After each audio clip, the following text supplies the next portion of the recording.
साल है 2032। सुबह के 2:05 हुए हैं, मतलब आधी रात के लगभग 2 घंटे बाद का समय है। जगह है कश्मीर पर भारत और पाकिस्तान की सीमा। भारतीय खुफिया विभाग को एक असामान्य गतिविधि का पता चलता है।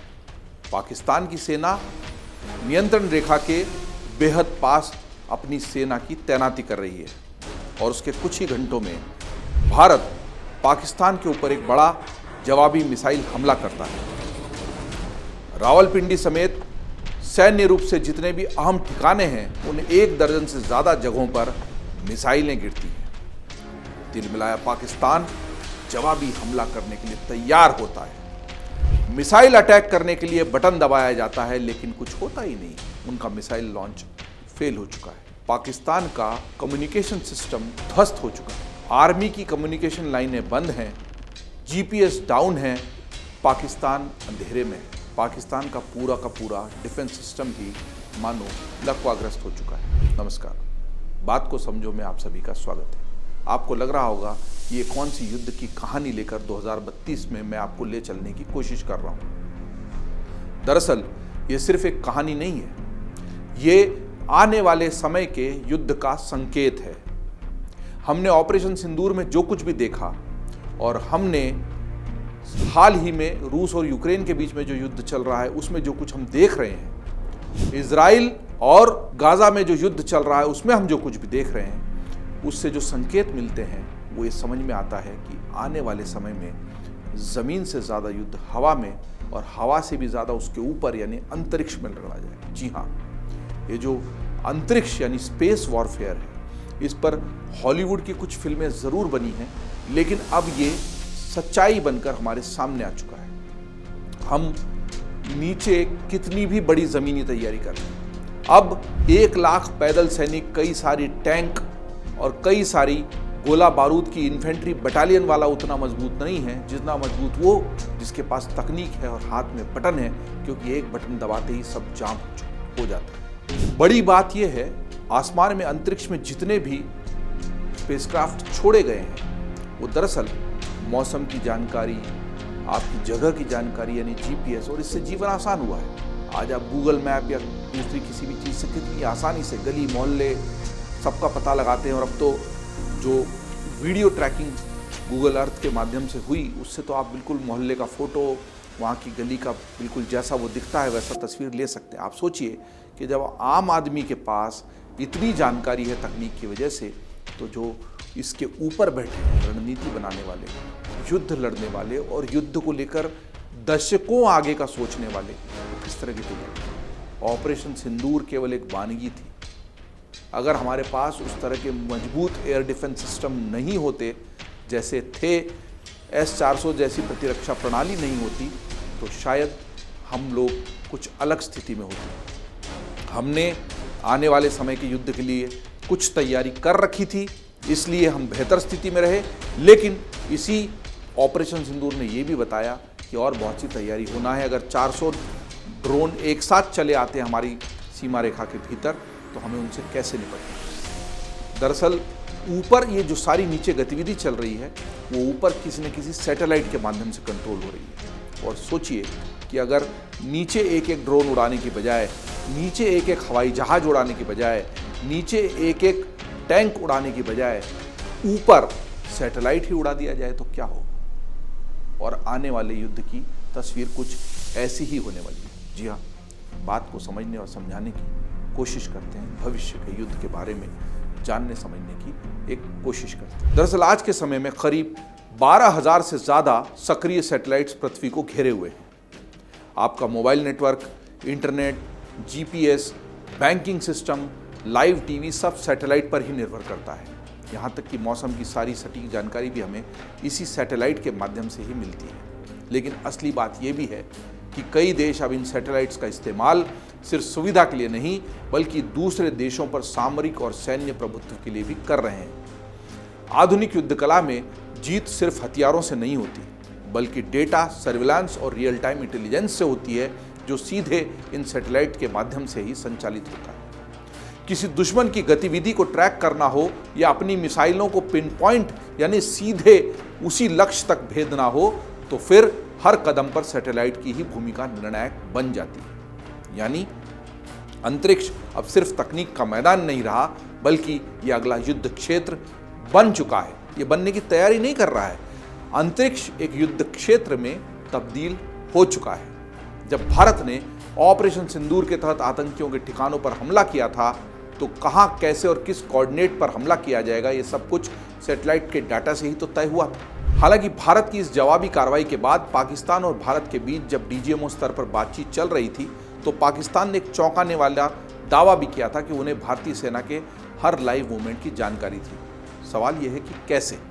क्योंकि चीन के सैटेलाइट्स दरअसल भारत की इस पूरी ट्रुप मूवमेंट को, सैन्य गतिविधियों को बहुत करीबी से ट्रैक कर रहे थे, निगाह रख रहे थे, और ये जानकारी पाकिस्तान को रियल टाइम बेसिस पर, यानी बिल्कुल उसी मिनट की जानकारी, उसी मिनट, उसी पल की जानकारी उसी पल उपलब्ध कराई जा रही थी। और यही स्पेस इंटेलिजेंस का वो नेटवर्क है नए ज़माने का, जो आंखों से नहीं अंतरिक्ष से देखता है। ये आंखें अंतरिक्ष से संचालित होती हैं, और इन आंखों से देखकर जो किया जा सकता है उसकी बानगी हम सब ने देख ली है। आज के दौर में कुछ सैटेलाइट सिर्फ देखने या डेटा के लिए नहीं बने हैं, वो दूसरे सैटेलाइट्स को जाम कर सकते हैं या उन्हें पूरी तरह से नष्ट कर सकते हैं। इन्हें कहा जाता है एसेट, यानी एंटी सैटेलाइट वेपन्स। जहाँ ये एंटी सैटेलाइट वेपन्स नए दौर की नई तकनीक और युद्ध क्षेत्र के नए हथियार बन चुके हैं। ये शक्ति सिर्फ कुछ ही देशों के पास है, इनमें अमेरिका, रूस, चीन और भारत का नाम शुमार है। 2019 में भारत ने मिशन शक्ति के तहत अपना खुद का सैटेलाइट मार गिराया था। ये एक इतिहास बना था। भारत दुनिया का चौथा एंटी सैटेलाइट वेपन्स पावर बना। अब युद्ध सिर्फ धरती पर नहीं लड़े जाएंगे, बल्कि अंतरिक्ष में भी लड़े जाएंगे, बल्कि ज़्यादातर युद्धों और उनके परिणाम अंतरिक्ष से ही तय होंगे। जिस देश की स्पेस में डोमिनेंस है, यानी अंतरिक्ष में जिसका प्रभुत्व ज़्यादा है, वो युद्ध से पहले ही जीत के करीब पहुंच जाएगा। अब ज़रा सोचिए, आज अगर कोई देश आपके नेविगेशन को जैम कर दे, जीपीएस बंद कर दे, सैनिकों का आपसी संवाद ही खत्म कर दे, संवाद की लाइनें काट दें, और आर्मी एक तरह से पूरी अंधी और बहरी हो जाए, उसे न कुछ दिखाई देगा न सुनाई देगा, और इससे भी खतरनाक कुछ अगर है तो वो है अंतरिक्ष में मौजूद परमाणु हथियार। जी हाँ, परमाणु हथियार अब सिर्फ धरती पर नहीं है, अंतरिक्ष में भी परमाणु हथियार, न्यूक्लियर वॉरहेड्स पहुंचाए जा चुके हैं। सोचिए, अगर ऊपर अंतरिक्ष में कोई न्यूक्लियर बम धरती का चक्कर काट रहा हो, कोई उसे देख नहीं सकता, लेकिन वो अगर एक्टिवेट हो गया, सक्रिय हो गया, तो पूरी दुनिया अंधेरे में डूब सकती है। कुछ दशक पीछे चलते, शीत युद्ध के दौर में एक खतरनाक सपना था कि परमाणु हथियार को अंतरिक्ष में भेजा जाए। अमेरिका और सोवियत संघ दोनों ने ही पृथ्वी के ऊपरी वातावरण में परमाणु हथियारों को डिटोनेट किया, ये जानने के लिए कि उसका असर क्या होगा। नतीजा क्या निकला? धरती की कक्षा में घूम रहे कई सैटेलाइट्स जलकर राख हो गए। जी हाँ, ये सच है, और ये प्रयोग अमेरिका और सोवियत संघ दोनों ने ही किया था। इस भयानक प्रयोग के बाद दोनों देशों ने एक समझौते पर दस्तखत किए कि अंतरिक्ष में किसी भी तरह के परमाणु परीक्षण या मास डिस्ट्रक्शन वेपन का इस्तेमाल नहीं किया जाएगा। समझौते पर हस्ताक्षर तो हो गए, लेकिन कहानी यहीं पर खत्म नहीं हुई। पिछले साल ही अमेरिकी इंटेलिजेंस ने एक चौंकाने वाली रिपोर्ट जारी की। इसमें कहा गया कि रूस अंतरिक्ष में परमाणु हथियार भेजने की तैयारी कर रहा है, जो अमेरिका के सैटेलाइट नेटवर्क को तबाह कर सकता है।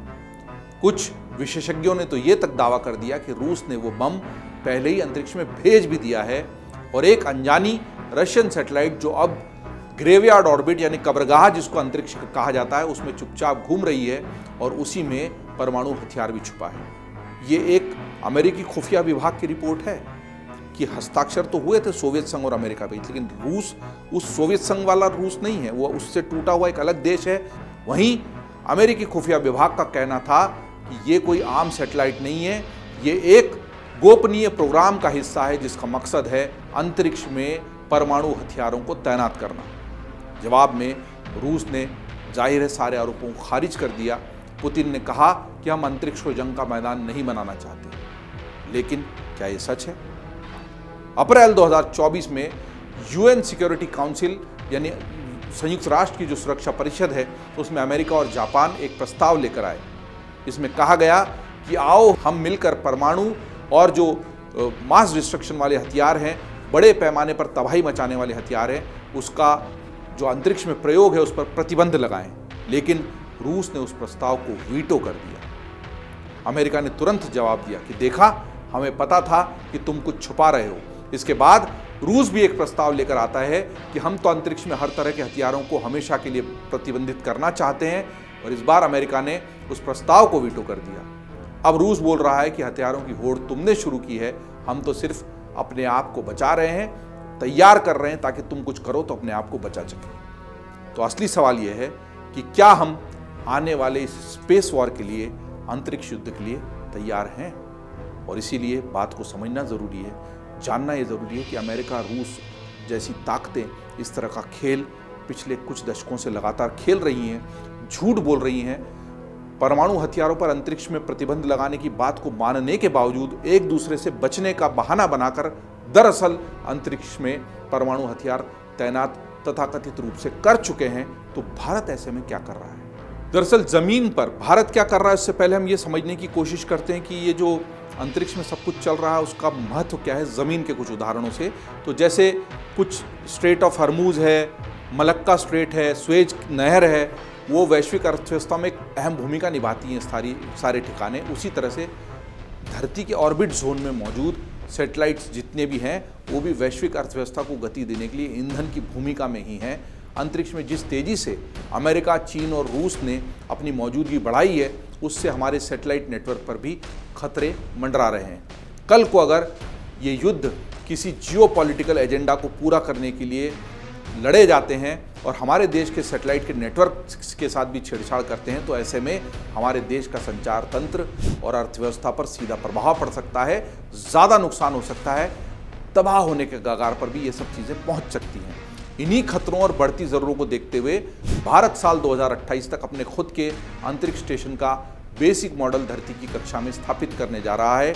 ये स्टेशन सीधे तौर पर सैटेलाइट्स को शील्ड या ढाल तो नहीं बनेगा उनकी, लेकिन इसकी मौजूदगी से भारत की धरती की कक्षा में स्थायी उपस्थिति बनी रहेगी। इससे हमारी पकड़ मजबूत होगी। इसके साथ ही आने वाले समय में भारत का यह अंतरिक्ष स्टेशन कई वैज्ञानिक शोध, तकनीकी विकास और दूसरे जो भू राजनीतिक एजेंडे हैं उनको पूरा करने में अहम भूमिका निभाएगा। 2035 तक ऑपरेशनल भारतीय अंतरिक्ष स्टेशन बनाना और 2040 तक भारतीयों को चांद पर उतारना भी देश के महत्वाकांक्षी प्रोजेक्ट हैं। अभी शुभांशु शुक्ला जब अंतरिक्ष में जाके आए, राकेश शर्मा के जाने के लगभग 4 दशक के बाद उनकी धरती पर वापसी और भारत में वापसी से हम सब उत्साहित हैं। जिस तरीके की उनकी मुलाकात प्रधानमंत्री मोदी से हुई, उसने भी आने वाले समय पर जो निगाह है भारत के अंतरिक्ष पर, उसको मजबूती से स्थापित किया है। शुभांशु शुक्ला ने पत्रकार वार्ता में भी जो बातें कही हैं वो हमें हौसला देती है कि अंतरिक्ष में होने वाली इन सारी गतिविधियों से हम अनभिज्ञ नहीं है। भारत मूलतः इन सारी गतिविधियों को विकास के लिए, मानव की बेहतरी के लिए, सभ्यता की बेहतरी के लिए इस्तेमाल करना चाहता है, लेकिन साथ ही साथ हमको अपनी प्रतिरक्षा को रहकर भी सजग रहना पड़ेगा। जैसा कि शुभांशु शुक्ला ने कहा पत्रकार वार्ता में भी और प्रधानमंत्री से अपनी मुलाकात में भी कि अगली बार अंतरिक्ष में अपनी धरती से जाऊंगा। मतलब अभी हम अमेरिका पर निर्भर थे, अमेरिका से संयुक्त जो हमारा प्रोजेक्ट हुआ उसमें शुभांशु शुक्ला गए, राकेश शर्मा भी इसी तरह संयुक्त प्रोजेक्ट में गए थे, उस वक्त सोवियत संघ के लोग भी उनके साथ थे। लेकिन अब हम चाहते हैं कि अपने दम पर, अपने तरीके, और ऐसी बहुत सारे काम हम अपने दम पर कर चुके हैं। जिस अंतरिक्ष क्लब में भारत के शामिल होने को लेकर मजाक बनाया गया था, एक कार्टून भी जारी हुआ था जिसमें कुछ दुनिया के बड़ी चौधरी, बड़ी ताकतें अंतरिक्ष के क्लब को बनाकर बैठे हैं और भारत को एक व्यक्ति के रूप में दिखाया गया है जो केवल गाय को या बैल को लेकर वहाँ उस कमरे के बाहर खड़ा है। वो दरअसल न केवल उस कक्ष में दाखिल हो गया है, बल्कि हम अब दूसरे देशों के सैटेलाइट भेजने की क्षमता भी हासिल कर चुके हैं। इसीलिए जल्द से जल्द इसको पूरा करने के लिए, इस पूरे अभियान को इसरो के साथ साथ हमारे स्टार्टअप्स और प्राइवेट कंपनियां भी अब स्पेस रेस में अपना हिस्सा ले रही हैं। जैसे कि हम अमेरिका में देखते हैं, एलन मस्क की कंपनी स्पेसएक्स खुद एक बड़ी भूमिका निभा रही है, यूरोप की कई कंपनियां हैं। वैसे ही हमारे यहाँ पहले इसको प्राइवेट सेक्टर के लिए न खोला गया था, न उनकी दिलचस्पी इतनी थी, लेकिन उसको जगाया गया है। वो भी अब भागीदार बन रहे हैं इसमें, और इसीलिए साल 2027 में लॉन्च होने जा रहे गगनयान मिशन की सफलता भारत को अंतरिक्ष के इन क्षेत्रों में हो रही पूरी जो दौड़ है अंतरिक्ष की, उसमें केंद्र बिंदु में ले आएगी, प्रमुखता से स्थापित कर देगी और दुनिया के देशों पर हमारी निर्भरता कम होती जाएगी। गगनयान मिशन आने वाले समय में भारत की अर्थव्यवस्था को एक नया आकार देने का काम करेगा। इस मिशन की सफलता इसरो को दूसरे बड़े मिशन की रूपरेखा तैयार करने के लिए प्रोत्साहित करेगी। भविष्य में चांद पर बसाहट को लेकर अंतरिक्ष खनन और अंतरिक्ष पर्यटन तक के लिए इसरो का यह मिशन निर्णायक साबित हो सकता है। कुल मिलाकर ये युद्ध अब ज़मीन पर कम लड़े जा रहे हैं, अंतरिक्ष में ज़्यादा लड़े जाना शुरू हो चुके हैं और ज़्यादा लड़े जाएंगे।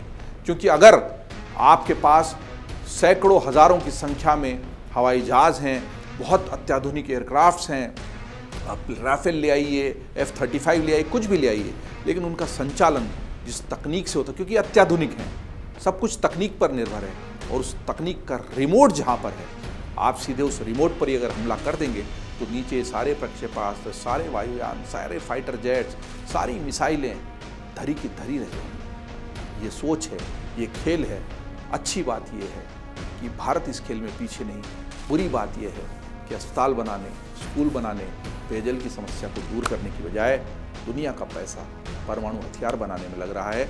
और जिन सैटेलाइट्स को छोड़कर हमने मानव सभ्यता को बेहतर बनाने के सपने देखे, वही सैटेलाइट अब युद्ध के मैदान में हथियार के रूप में उपयोग में लाए जा रहे हैं। हम उम्मीद भी कर सकते हैं कि मनुष्य इस स्थिति को बदलने के लिए स्वयं प्रेरित हो। भारत हमेशा तैयार रहेगा, इसका भरोसा दुनिया को होना ही चाहिए। भारत कभी भी युद्ध के लिए दुनिया को न प्रेरित करता है न करेगा, लेकिन आज के समय में आत्मरक्षा बहुत बड़ी ज़रूरत बन चुकी है। उसके लिए हम तैयार हैं, लेकिन उम्मीद ही करें कि इस तरह के अंतरिक्ष युद्ध के कोई दृश्य हमें भविष्य में देखने न पड़े। आप अन्य खबरों के लिए देखते रहिए अमर उजाला.com।